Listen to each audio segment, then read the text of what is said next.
as you might expect, Nigel Farage getting both barrels from the likes of LBC and Sky over the riot story. Let's take a look reluctantly at a clip from James O'Brien on LBC this past week, where he talks specifically about Nigel Farage and so-called two-tier policing. Take a look. Farage says something the racists love. They know it's not true. He certainly knows it's not true, but they don't care. The racists love it. And then some complete Charlie on Sky News stops the Metropolitan Police Commissioner and asks a variation on the question, when did you stop beating your wife? You ask someone, are you going to stop two-tier policing, which doesn't exist? Then you are asking a question based on the premise that it does. Absolutely appalling. So James O'Brien works for Global. Global is by and large owned by Ashley Tabor. People say to me he's a decent enough guy, £100 million apartment in Harrods. Things have gone rather well. His father owns every other Derby winner for about the last 7 years. Another clever guy.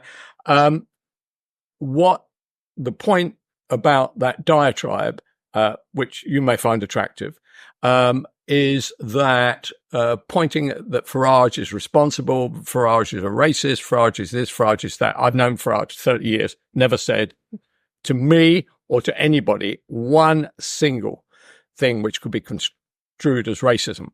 Now, the effect, though, of that kind of attack, constantly blaming him for him, is that today Farage is a very frightened guy and has had to have multiple security guards paid for by the Home Office, right, in order to protect himself, right? And I have never seen, I actually saw Nigel last night. He looked extremely concerned.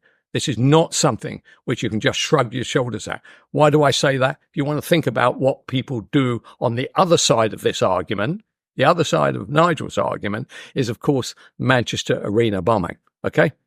So there are people out there who are under the radar, or may even be on the security radar, but actually have managed to avoid being picked up, right, who will do horrible things.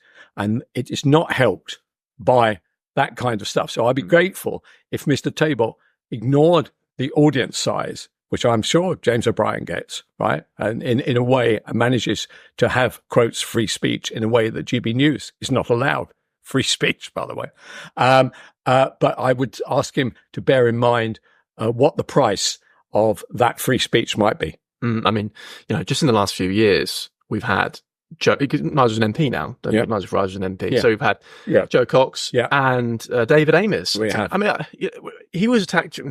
He had milkshake thrown on him during the election campaign. That could have been anything. It could have been. I totally agree. And of course, when Joe Brand made the gag about why did they bother with milkshake on a previous occasion, why didn't they try it with battery acid? Right. All that you got from the BBC was, the audience will understand that was a joke. Right. There are some very crazy people out there, Miss Brand. Yeah, you might be one of them. I don't know, who might take that kind of indication that they would get a position in society or a position in the hereafter that would put them in better shape than they are right now. So these are dangerous moments. So I'd ask Mr. Tabor if, when he comes out of his £100 million apartment, whether he might think that some of the stuff goes over the top. I don't know who handles it. O'Brien will be very pleased at this publicity. Yeah. But I think the lives of our politicians, and I know he personally was very concerned about Joe Cox, would he also be concerned about anything that happened to Nigel Farage? Or would he say, well, do you know what I mean? Would you get the government involved in this, or is it just a case of telling these people, is there a free speech protection element to this that we still need to think the guy he's just got to think to himself, is anything I'm saying likely to lead to something else happening? Yes. And honestly, having seen Nigel, as I said, he was not relaxed and shrugging his shoulders at it. Yeah. When you are surrounded by security people, this is a very worrying moment. I know when I was at Wapping, where about 6,000 or 8,000 people used to gather most nights during the dispute. And when I used to come out in my car, I used to have 3 SAS guys in there. bloody hell, I thought this was good like this. So what used to happen was when they saw my car, because they recognized either the number plate or there was a massive roar and a surge. At that, I wound down the old window, down comes the window, and I went like that. At that, they went absolutely effing mad. Anyway, that was great. I enjoyed doing that. It was the highlight of the day. It used to happen about 9:30, 9:45 at night when I was heading home after the paper was all done and dusted. Anyway, the phone goes one day and it's old Murdo. Yeah, Kelvin, how's it all going? Yeah, not too bad.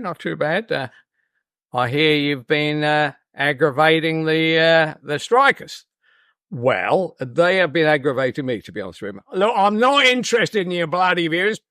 Pack it up. Bang, put down the phone. So I stopped doing that, So you learned your lesson. I did learn my lesson. Well, for a while anyway. Yeah, I did, yeah. Until finally I was forced to leave. Get out and stay out. Okay, that's it for today's show. If you enjoyed it, subscribe. There's going to be a lot more of this. Hang on to your hats.